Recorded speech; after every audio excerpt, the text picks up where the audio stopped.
دوسرا سوال محترم ڈاکٹر خالد ظہیر صاحب کی خدمت میں. Why are we all lost faith in qadr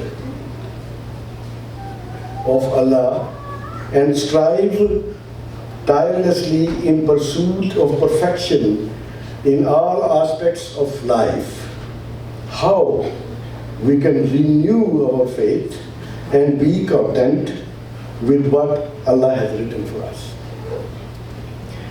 You see, what we call qadr really means that whatever happens is what the Almighty already knows.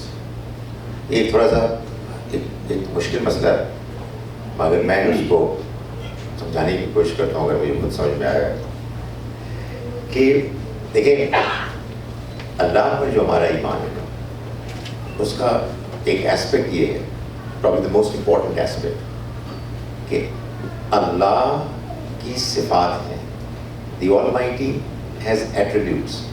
ہم اس کی ذات کو جانتے ہیں، اس کی ذات کو دیکھنے یا تصور کرنے سے ہمیں ڈسکریج کیا گیا ہے، اس لیے کہ وہ ہم سے بیونڈ ہے، ماورا ہے. ہم اس کے قریب آتے ہیں، ہم اس کو سمجھتے ہیں on the basis of our understanding and appreciation of his attributes. وہ رحیم ہے، وہ قدیر ہے، وہ حکیم ہے، وغیرہ وغیرہ. تو اس کی ان صفات سے جب ہم اپنی زندگی اور دنیا کے معاملات کو ریلیٹ کرتے ہیں تو ہمارا اللہ پر ایمان مستحکم ہوتا ہے اور مزید کنفرم ہوتا ہے، اسٹرینگتھن ہوتا ہے. اب اللہ کی صفات میں سے ایک صفت ہے اس کی صفت علم. He is knowledgeable. کتنا؟ Without any bounds and limits. اس کی نالج انلمیٹڈ ہے، اس کی تمام صفات انلمیٹڈ ہے.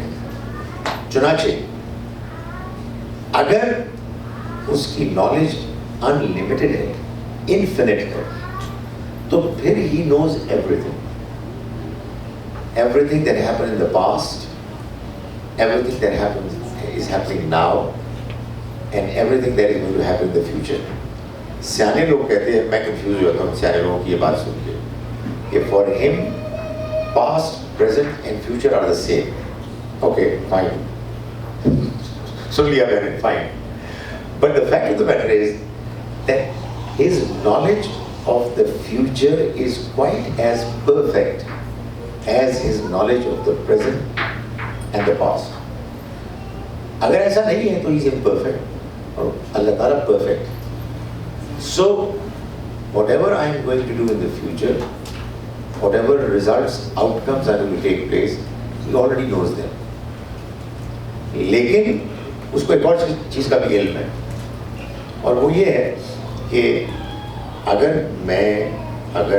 اچھا کماؤں گا، مثال کے طور پر اچھی ملازمت کروں گا یا بزنس میں سکسیزفل ہوں گا، تو اس کی نالج میں یہ بھی شامل ہے کہ وہ میں محنت کر کے ہوں گا اور اس کے نتیجے میں ہوں گا. یہ صحیح ہے کہ میں کم محنت کروں اور مجھے رزلٹ زیادہ ملے، یہ ہو جاتا ہے، اللہ تعالیٰ ایسا کرتا ہے. اور کوئی بہت محنت کرے اس کو کم ملے، یہ بھی ہو جاتا ہے. لیکن ہم سے اس کی ایکسپیکٹیشن یہ ہے کہ وَابْتَغُوا مِن فَضْلِ اللَّهِ، اللہ کے فضل کو تلاش کرو. اللہ کا فضل موجود ہے، آپ تلاش نہیں کریں گے آپ کو نہیں ملے گا. اللہ کا فضل موجود ہی نہیں ہے اور آپ تلاش کرنے جائیں گے آپ کو نہیں ملے گا. So the two have to come together for the reality to be actualized. So ہم اللہ کی قدر پر اطمینان نہیں ہوتا. اللہ سب کچھ کرنے والا ہے، وہی سب کچھ جانتا ہے، ہمیں اس پر بھروسہ بھی کرنا چاہیے. لیکن یہ کبھی نہیں بھولنا چاہیے کہ پہلے ہمیں اپنی پوری کوشش کرنی ہے، پھر اس کے بعد اس پر توکل کرنی ہے، اس کی کہیا قدر پر بھروسہ کرنا ہے. وہ جو مشہور ایک بات ہے نبی صلی اللہ علیہ وسلم کا ارشاد، ایک صاحب آئے مسجد میں اور آپ نے پوچھا کہ بھائی وہ تم نے اپنے اونٹ کا کیا بندوبست کیا؟ تو انہوں نے کہا جی کہ میں نے اللہ کے اوپر چھوڑ دیا ہے اور میں آپ کے پاس آیا ہوں ملنے کے لیے. تو حضور نے فرمایا ایقنھا ثم توکل، پہلے اپنے اونٹ کو رسی سے کہیں باندھ کے آؤ پھر اللہ پہ بھروسہ کرو. سو ہمیں اپنا کام کرنا ہے، انشاءاللہ باقی کام اللہ نے کرے. بہت شکریہ.